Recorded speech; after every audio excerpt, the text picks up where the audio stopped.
Noon. It's wonderful to see the holiday decorations here in the White House. Tomorrow I'm going to light the National Christmas tree to help kick off the holiday season. Whatever you celebrate, we're looking ahead to a brighter and happier December with an economy markedly stronger than it was last year. It's been a tough couple of years, but we've made incredible progress. And today, I'd like to speak about some of the steps we're taking to address challenges in the economy and how those actions are already starting to pay off for American families. First, however, I want to quickly reiterate what I spoke about on Monday concerning Omicron, the variant, and the steps we're taking to combat it. As I said, this new variant is a cause for concern, but not a cause for panic. We have the best vaccines in the world, the best medicines, the best scientists. We're learning more every single day. And we'll fight this variant with science and speed, not chaos and confusion. So let me repeat what the doctors and scientists have affirmed. The best protection against Omicron is getting a booster shot.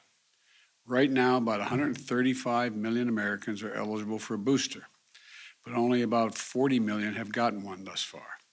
If you're over 18 years of age, you got vaccinated before June 1, go get your booster shot today. And if you're not vaccinated, now's the time to get vaccinated and take your children to get vaccinated. Every child over the age of 5 can get a safe, effective vaccination.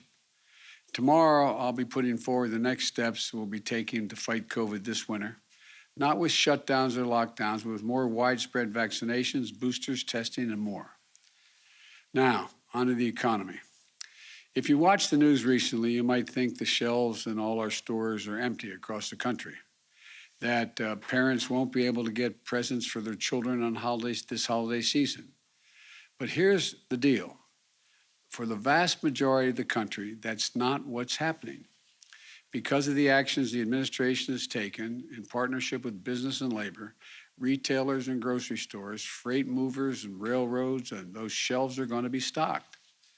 And many have heard that the CEO of Walmart, who I met with this week, speaking about the steps we've taken. He said, and I quote, "The combination of private enterprise and government working together has been really successful all the way through the supply chain. There's been a lot of innovation," end of quote.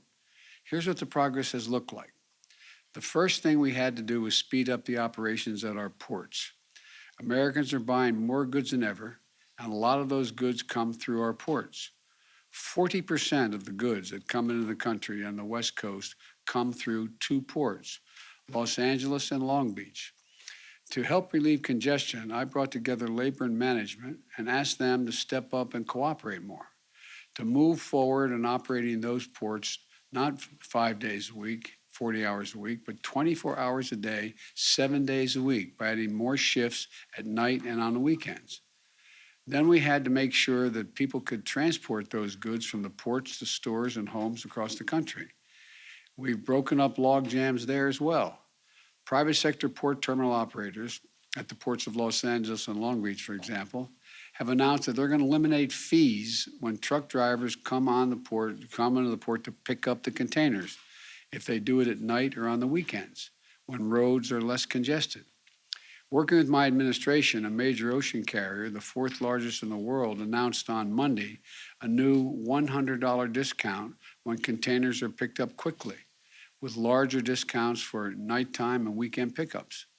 And we announced this week that we're extending through February extra flexibility that allows truckers to drive more hours when they're transporting critical goods like gas, food, and medical supplies. Paired with these important safety measures, all of them are going to help move goods more quickly and get products that people want onto the shelves all across the country. Over the last month, the number of containers left sitting on docks, blocking movement to those stores, was for over 8 days. Now it's down by 40%, which means they're heading to shelves and stores more quickly. That's an incredible success story. The ports of Los Angeles and Long Beach have moved 16% more containers so far this year than last year. By working with business and labor, my administrations have been able to handle the huge surge in goods moving through some of our biggest ports. And that's translated into shelves across our country being well stocked. You don't have to take my word for it. On Monday, I convened a group of CEOs from some of the largest retailers and grocery stores in the nation, as well as companies who work with small businesses across America, including the CEO of Walmart, as I mentioned, along with Best Buy, CVS, Samsung, Mattel, Etsy, and QVC. My administration has been working with many of the CEOs and others to keep these goods moving through our supply chain to ensure the shelves are stocked heading into the holiday season. The CEOs I met with this week reported that their inventories are up, shelves are well stocked, and they're ready to meet the consumer demand for the holidays. The CEO of Etsy represents over 5 million small businesses and entrepreneurs. He told me, and I quote, "Our survey data says they are less concerned about supply chain challenges this year than they were last year," end of quote. I've also spoken with the CEOs of UPS and FedEx, which are on track to deliver more packages than ever. Now, I can't promise that every person will get every gift they want on time. Only Santa Claus can keep that promise. But there are items every year that sell out that are hard to find. Some of you moms and dads may remember Cabbage Patch Kids back in the 80s, or Beanie Babies in the 90s, or other toys that have run out at Christmas time in past years when there was no supply chain problem. But we're heading into a holiday season in very strong shape. It's not because of luck. We averted potential crisis by figuring out what needed to get fixed, and then we brought people together to do the hard work of fixing it. That's exactly what we're doing with the second concern I want to talk about today, prices. Here are a few things you should know. Just about every country in the world is grappling with higher prices right now as they recover from the pandemic. In the United Kingdom, price increases have hit a 10-year high. In Germany, a 28-year high. In Canada, price increases are the highest they've been since the 90s. This is a worldwide challenge, a natural byproduct of a world economy shut down by the pandemic as it comes back to life. Prices are still out of sync as the world comes back. But as we continue to overcome these obstacles, the more price pressures will ease. But I have not been content to sit back and wait. I've used every tool available to address the price increases, and it's working. Take gas prices. Last week, I announced the largest ever release from the United States Strategic Petroleum Reserve to increase the supply of oil and help bring down prices. I brought together other nations to continue and contribute to this solution. India, Japan, the Republic of Korea, the United Kingdom all joined us.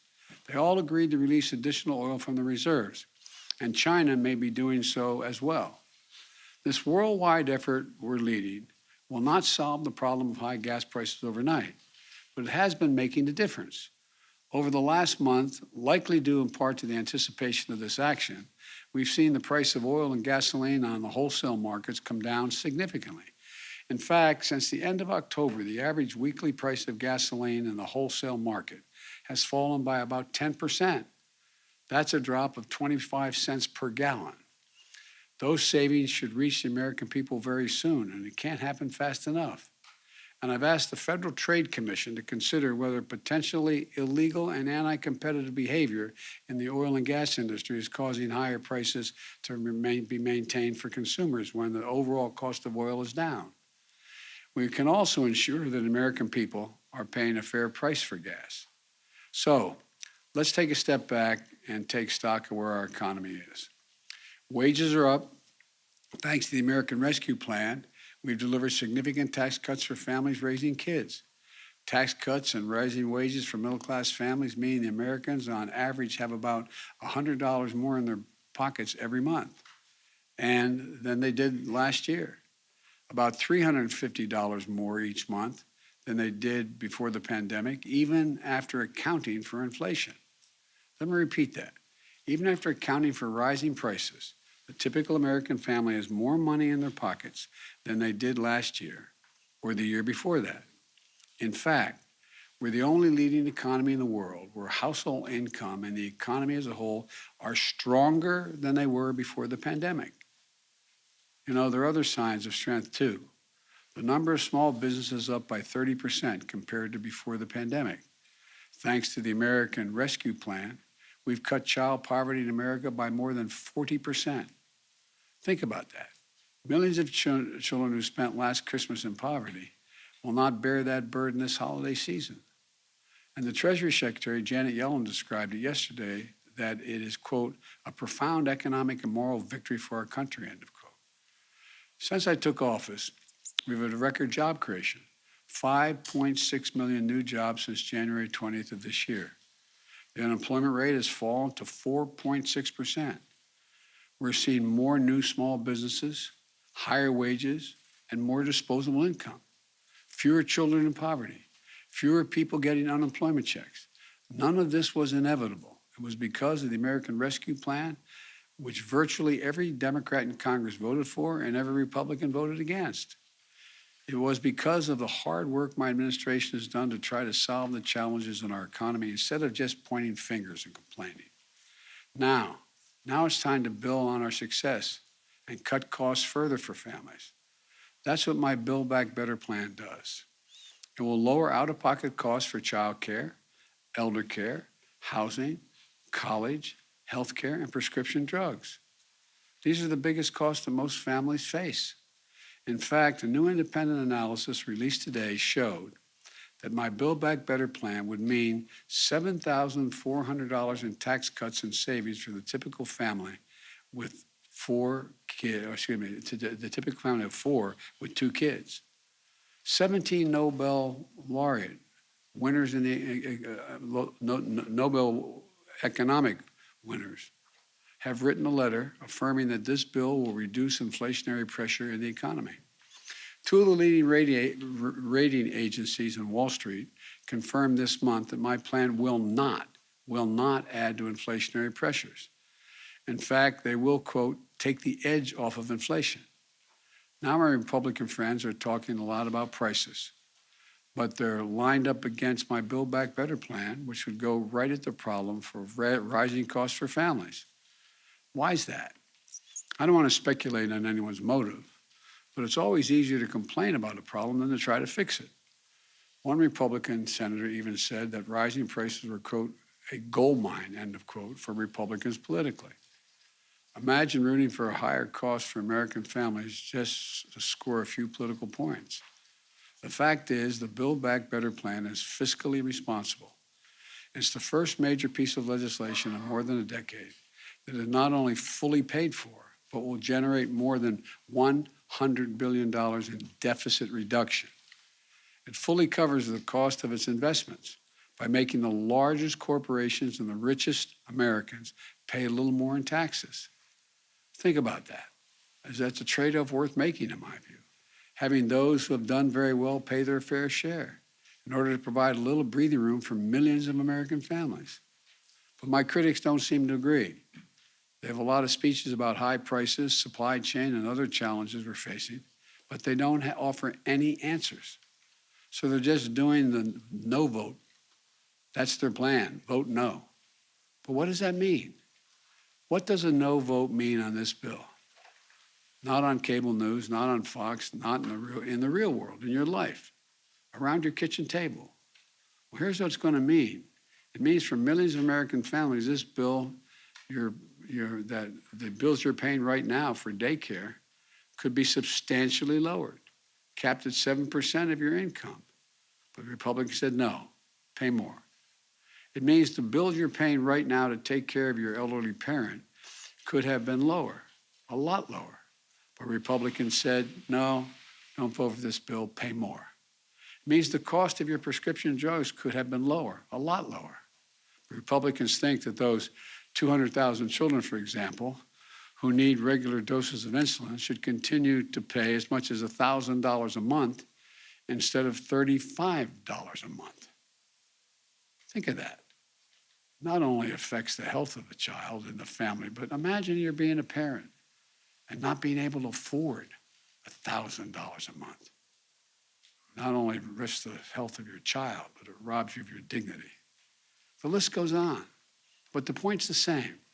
What I propose is a way to lower some of the most difficult costs families have to pay every month by asking big corporations, 40 of the Fortune 500 companies paid zero in taxes, making $40 billion in the process. And the wealthiest Americans pay their fair share in taxes. Look, remember, we're in a situation, as far as Republicans are concerned, they'd rather the bills at your kitchen table be higher so the tax bills of corporate conference rooms and big mansions can be lower. In this case, let me tell you something. Nothing will be more expensive for American families than a no vote on the Build Back Better plan. I believe we simply can't afford to do nothing and wait and see what happens. In the moments we face today, that just isn't a responsible course. We live in uncertain times. Families are anxious about COVID, the economy, the cost of living. And the way to relieve that anxiety is with consistent, determined, focused action. I started my presidency with the American Rescue Plan. Now that law is carrying our nation forward on vaccinations, boosters, keeping our schools open, and so much more. I designed it as a year-long plan because I knew we'd have a lot of obstacles to overcome. Next, we passed the bipartisan infrastructure law because a lot of our infrastructure is crumbling. We have to prepare ourselves to compete and win the 21st century global economy. For most of the 20th century, we led the world by a significant margin because we invested in ourselves, not only in our roads and highways and bridges, but in our people and our families. We built the interstate highway system. We invested to win the space race. We were among the first to provide access to free education beginning back in the late 1800s. These decisions to invest in our country and our families were a major reason why we were able to lead the world for much of the last century. But somewhere along the way, we stopped investing in ourselves. America is still the largest economy in the world. We still have the most productive workers and the most innovative minds in the world. But we've risked losing our edge as a nation. Our infrastructure used to be the best in the world. Today, according to the World Economic Forum, we rank 13th. And we have to invest in our greatest asset as well, our people. For example, we used to lead the world in educational achievement.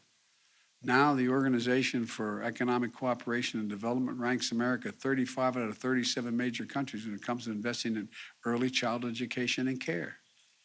We can't be competitive in the 21st century global economy if we continue to slide.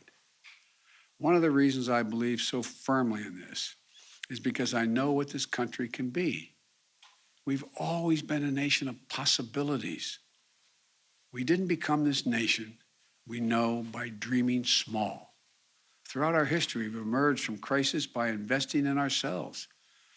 During and after the Civil War, we built the Transcontinental Railroad, uniting America. During the Cold War, we built the interstate highway system, transforming the way Americans are able to live their lives. And now we'll build the economy for the 21st century. I truly believe that 50 years from now, when historians look back on this moment, they're going to say this was the beginning of the moment when America won the competition for the 21st century. I think that's what we're going to see happen, God willing. May God bless you all, and may God protect our troops. Thank you very much. Mr. President, what's your level of concern that the new variant will end up exacerbating the very issues on supply chains your team has been working on the last several months? Well, look, you know me, I'm an optimist. What we have seen so far does not guarantee that's the outcome. As a matter of fact, we're going to know in the next several weeks that just not only how transmissible the disease is, but how extensive it is, how dangerous it is, and what damage it does, and most importantly, whether the vaccines we have are capable of dealing with this virus, particularly if the boosters we're trying to get everyone to get. So I think the jury's still out. I think it's a little early to make that judgment. But am I concerned? Of course I am, until we get the final answers. I'll take a couple more questions. Yes. Mr. President, what is your reaction? The Supreme Court heard that abortion needs today, and the justices signaled that they are on the verge of major changes to abortion law in the United States. Do you have any plans to try try to codify the law. What is your reaction to that? Well, first of all, I haven't, I didn't see any of the debate today, the presentation today. And I support Roe v. Wade. I think it's a rational position to take, and I continue to support it. Mr. President, thank you so much. There are a number of presidents, from Jimmy Carter to Richard Nixon, who really tried to impact inflation and supply chains and weren't able to largely do that. How confident are you that you have the tools and the power to do something about supply chains and help Americans find some relief? Because of what I've seen so far based on what we've done.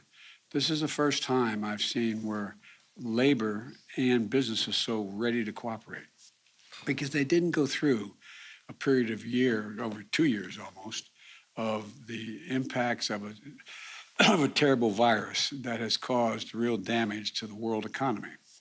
So I think people are in a different state of mind than they may have been during the Carter years as well as the Nixon years. It's just a different world. Mr. President, quick question on testing requirements.